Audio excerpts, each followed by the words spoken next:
একজন প্রবাসীর জন্য আজকে আমি হাত পাচ্ছি।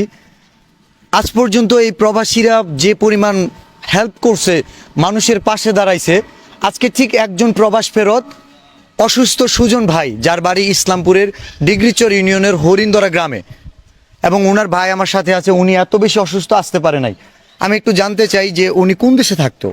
উনি মালয়েশিয়াতে থাকতো। এখন ওনার সমস্যাটা কি? ওনার সমস্যাটা হলো পেটের ভিতরে আপনার পাথর হয়েছিল, পাথর থেকে ক্যান্সার ধরা কত লক্ষ টাকার প্রয়োজন?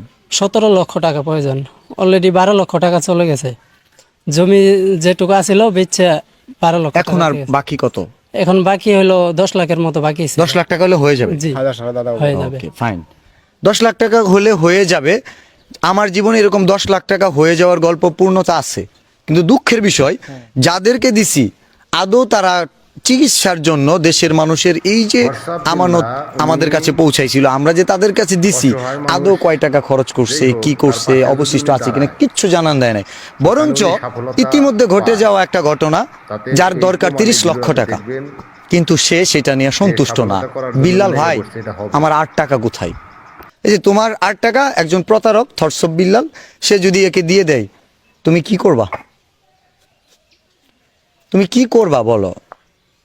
মানে আমি দেখলাম যে একটা মানুষের যতটুকু দরকার সে ওইটা নিয়ে খুশি থাকবে না। ভাই 10 লক্ষ টাকা যদি হয়ে যায়, খুশি না? জি, আমি আলহামদুলিল্লাহ খুশি। খুশি। জি, এই খুশিতে আমরা পূর্ণ করতে পারতেছি না। যেখানে অতিরিক্ত টাকা আসতেছে, মানুষ কিন্তু একটা রুগীকে দিচ্ছে, মানুষ কিন্তু চাইতেছে না যে এই রুগীর 10 লাখ টাকা হওয়ার পরে যেহেতু আমি এই রুগীকে দিছি, ওর 100 কোটি হইলেও একেই দিতে হবে, এমন কিন্তু না। এই ভিডিওটা একজন প্রবাসীর চিকিৎসার জন্য। প্রবাসী হচ্ছে রেমিটেন্স যোদ্ধা। আমি বলবো যে একজন প্রবাসীর জন্য এই টাকা তোলা সম্ভব। আপনার বাসা কোথায়? আমার বাসা ইসলামপুর হরিন্দরা গ্রাম। ইসলামপুর হরিন্দরা। ইসলামপুরের আমাদের জামালপুরের ঘরব ব্রেইন মেসেজ 001। ওনার কাছে গেলেও পারতেন। একজন প্রতারকের কাছে কেন আসছেন? আপনার জেলার মানুষজন যখন আমাকে প্রতারক বলে, বাটপার বলবে, চিটার বলবে, তখন ওই জেলায় যদি আমি যাই, একজন বাটপার যে বাটপারি করবে, এইটা তো তারা নিতে পারবে না। ভাই আপনি বাটপার না ভাই, আপনি ভালো মানুষ ভাই। আমি খারাপ, আমি মেনে না ভাই, নিছি। না। কিন্তু আমি কিভাবে জামালপুরে গিয়ে কাজ করি, কারণ একজন বাটপার, আবার যে কিনা জামালপুর গিয়ে গালিগালাজও করছে। সো বুঝতে পারতেছেন, আমাকে তো অ্যালাউ করবে না। আমি সবচেয়ে রিকোয়েস্ট করব, এখানে আমি দেখাই দিচ্ছি না, এখানে হচ্ছে অন্য ক্রিয়েটররা অংশগ্রহণ করতে পারে, যেহেতু ঘটনাটা একজন প্রবাসীকে ঘিরে। একজন প্রবাস ফেরত, একটু দেখান। সুজন ভাইয়ের বিকাশ নাম্বার, নগদ নাম্বার এখানে দেওয়া আছে। যারা সহযোগিতা করতে চান করতে পারবেন। আর এই যে মানুষটা প্রবাস থেকে ফেরত, একটা প্রবাসী যদি আজকে চিকিৎসার অভাবে মারা যায় প্রবাস থেকে এসে, তাহলে এটা বাকি প্রবাসীদের জন্য একটা মেসেজ যে তাদের জীবনে এমনটা ঘটতে পারে। এবং আমরা লজ্জিত যে একজন প্রবাস ফেরত, তাকে যদি চিকিৎসার খরচ না দিতে পারি, যে প্রবাসীদের কাছে টাকা চাই, পায়া তাদের নামে সুনাম বলি, এই সুনামের কোনো মানে থাকবে না। তো আমি অনুরোধ করব এই দায়িত্বটা কন্টেন্ট ক্রিয়েটর যারা আছে তাদের মধ্যে যে কেউ নেক। আমি শুধু আমি কাছে গেছিলাম, মেসেজ করছিলাম। জুয়েল ভাই, মাফ চাই, আমি আপনার বয়সে ছোট, আপনি এটা মানে করে নিয়েন না যে আপনাকে হিট করতেছি। হিট না, জাস্ট বিষয়টাকে বোঝানোর জন্য। তো আপনিও তো একটু ফ্রেমে আইতে চাইছিলেন, তো এই জন্য আপনার প্রসঙ্গটা বলা হলো, যেহেতু জামালপুর আপনার বাসা, ইসলামপুরে, এবং আপনি যদি ইসলামপুর পুরোটা সামলাইতে না পারেন, তাহলে পুরো দেশ কিভাবে সামলাবেন? আপনি চেষ্টা করতেছেন, ভালো, ওয়েলকাম। আমি অনেকবার মেসেজ করছি, পার্সোনালে দিছি, ওর ওয়াইফকে মেসেজ করছি, ওর অনেকটি আইডিতে মেসেজ করছি, একটা আইডি রিপ্লাই আমার দেয় নাই। জুয়েল ভাই দিবে না, আমার বাড়িতে গেছিলাম, বাড়িতে নাই। দিবে না, এটার একটা বড় কারণ হচ্ছে এটা ভাই, একটা কন্টেন্ট, এই যে এই মুহূর্তে কন্টেন্ট বানাচ্ছি না, এইখান থেকে কিছু ডলার আসবে, যেটা আমি চাইলে এখন দিয়ে দিতে পারবো, তারপরেও আমার ব্যবসা থাকবে। কয়টা বাক্স আছে?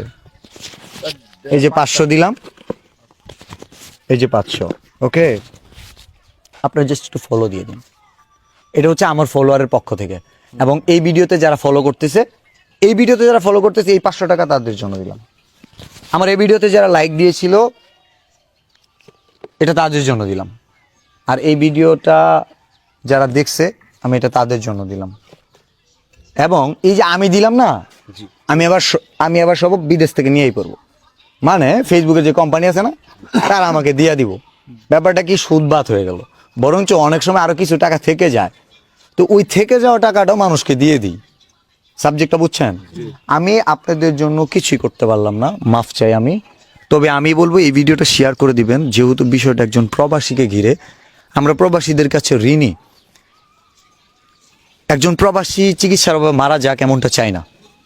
আমি মনে করি এই উদ্যোগটা যে কেউ নিলে, যে কোনো কন্টেন্ট ক্রিয়েটর, দায়িত্বশীল কন্টেন্ট ক্রিয়েটর নিলে সাকসেস হওয়ার সম্ভাবনা অনেক বেশি থাকবে। আমি এই কারণে নিব না, একজন প্রতারক থরসব বিল্লাল সে যদি দায়িত্ব নেয় এবং 10 লক্ষ টাকা যদি পৌঁছায় দেয়, তারপরে বলবে আমার বাকি টাকাগুলো কই, আরেকজনকে বলবে অমুক ভাই আমার টাকাগুলো কোথায়। আমি একজন রুগীর যে রুগীর রোগ কি? ক্যান্সার। তো তার যেহেতু ক্যান্সার, ওই একটা রুগী থাকুক, টাকার রোগ হইলে আরো বড় সমস্যা। তো আমি যদি আল্লাহ বাঁচায় রাখেন, নেক্সট আমি যত মানবিক কাজে দায়িত্ব নিব, আমি যতগুলো কাজ করব, ক্যান্সার হোক, যক্ষা হোক, হার্টের সমস্যা হোক, যা মন চাই তাই হোক, আমি লোক দিব, প্রয়োজনে আমি নিজে কাজ করব। মানুষের হাতে টাকা দিলে তখন রোগ হয়ে যায় দুইটা, একটা হচ্ছে তার রোগ, আরেকটা হচ্ছে টাকার রোগ। বুঝতে পারছেন? বেডে শুয়ে বলবে আমার বাকি টাকা কোথায়। আমি এইটা শোনার জন্য প্রস্তুত না। দেশের মানুষের কাছে বলবো, এই যে নাম্বারটা আছে ওনার সুজন ভাইয়ের নাম্বার, যদি সম্ভব হয় সহযোগিতা করবেন। অ্যান্ড প্রবাসীদের কাছে আমি মাফ চেয়ে নিচ্ছি, কারণ হচ্ছে এই প্রবাসীদের কাছে এনে লক্ষ লক্ষ টাকা মানুষের কাছে পৌঁছাই দিছি, নাম আমার হয়েছে, বদনামও হয়েছে। তো একজন প্রবাসীর পাশে দাঁড়ানো উচিত। তার যেহেতু ভাই আছে, আপনার পক্ষ থেকে কিছু বলতে চান দেশের মানুষকে? আমি দেশের বাসীকে বলছি যে আমার ভাইয়ের জন্য যাতে কিছু করে। কেমন ভাই? রক্তের? আমার রক্তের ভাই। তো আমি দেশবাসীকে বলছি, আমি ভিক্ষে চাই বলছি, আমার ভাইয়ের জন্য যাতে কিছু বলে, যাতে কিছু করে, কিছু সাহায্য চাই আমি দেশবাসীর কাছে। একজন আমার ভাই প্রবাসী প্রবাসী ভাই, ছিল। একজন প্রবাসীর ভাই দেশের মানুষের কাছে ভিক্ষে চাইতেছে, প্রবাসীদের কাছে ভিক্ষে চাইতেছে।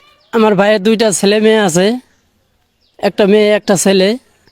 ওনার আমগরে ওরম সামর্থ্য নাই যে আমরা ম্যানেজ করে ওনাকে চিকিৎসা করবো। স্পেশালি জামালপুরের কন্টেন্ট ক্রিয়েটরদের দৃষ্টি আকর্ষণ করছি, যদি সম্ভব হয় ওনাদের দায়িত্ব নাও। সব দায়িত্ব শুধু জুয়েল ব্যান না, তো নিজেরা উদ্যোগ নিতে হয়, আস্তে আস্তে ক্রিয়েটররা আগাবে। হোয়াটসঅ্যাপ বিল্লা উনি অসহায় মানুষ যেই হোক, তার পাশে যদি উনি দাঁড়ায়, ওখানে উনি সফলতা পায়। তাতে এই প্রমাণ এই ভিডিওটাতে দেখবেন যে সফলতা করার জন্য উনি লেগে পড়ছে, এটা হবে।